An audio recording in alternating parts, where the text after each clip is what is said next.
Brett Ratner isn't the only Hollywood heavyweight whose history of alleged sexual misconduct was exposed today.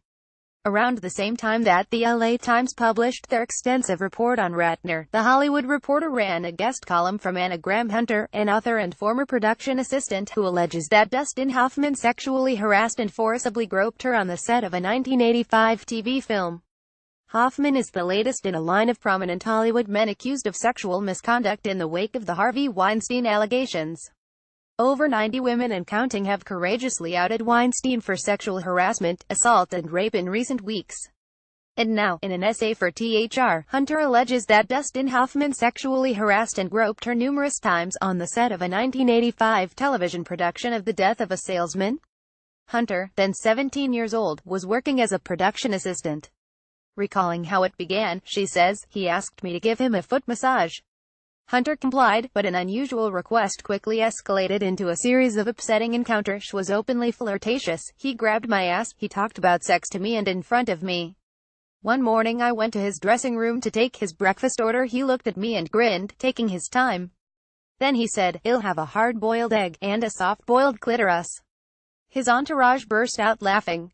"I left, speechless. Then I went to the bathroom and cried. During my 5 weeks on set," Hunter reveals, "I detailed my days and mailed dispatches to my sister in London after making copies for myself." She says she only recently read them again for the first time in several years. After the foot massage, Hunter recalls several uncomfortable conversations with Hoffman on the topic of women's breasts and Hunter's personal sex life.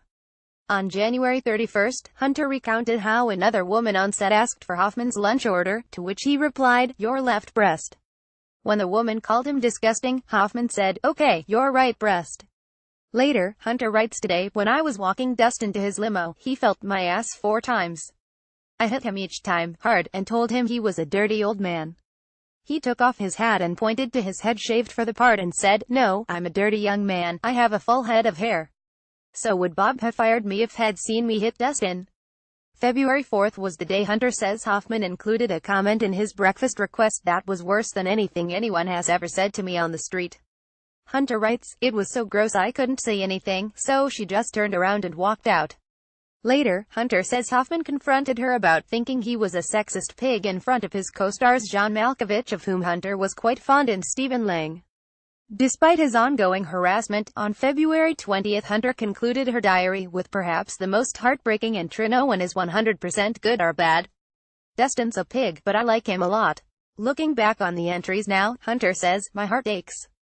Even though Hoffman harassed her and made unwelcome advances, Hunter still liked him. Of her younger self, Hunter says, "I want to weep that she found this charming." Even now, Hunter admits she still enjoys watching Hoffman's films, and finds it difficult to view her experience in binary terms. "Whenever I talk about this, I sense that my listeners want a victim and a villain. And I wish my feelings were as clear as theirs. I would be more comfortable if I felt nothing but revulsion for a man who had power over me and abused it." In a statement to The Hollywood Reporter, Hoffman said, "I have the utmost respect for women and feel terrible that anything I might have done could have put her in an uncomfortable situation. I am sorry. It is not reflective of who I am." To Hoffman's credit, at the very least, he's taken responsibility and apologized for his actions. But Hunter is not the only woman to have encountered a darker side of the acclaimed actor, who is often perceived as anything but the picture painted in her essay. On the set of the 1979 film Kramer vs. Kramer, Hoffman tormented his co-star Meryl Streep, who won an Oscar for her performance. According to a Vanity Fair feature published last year, Hoffman would antagonize Streep in the moments leading up to more emotionally demanding scenes. Before one, he slapped her in the face; for another, he taunted her about her recently deceased boyfriend, John Cazale, making remarks about his cancer and his death. In Hoffman's mind, he was using stuff that he knew about her personal life and about John to get the response that he thought she should be giving in the performance, according to film executive Richard Fishoff.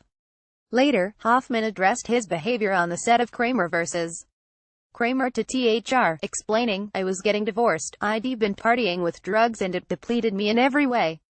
It seems he never considered the effect his misogynistic and aggressive behavior had on the women who had to deal with him.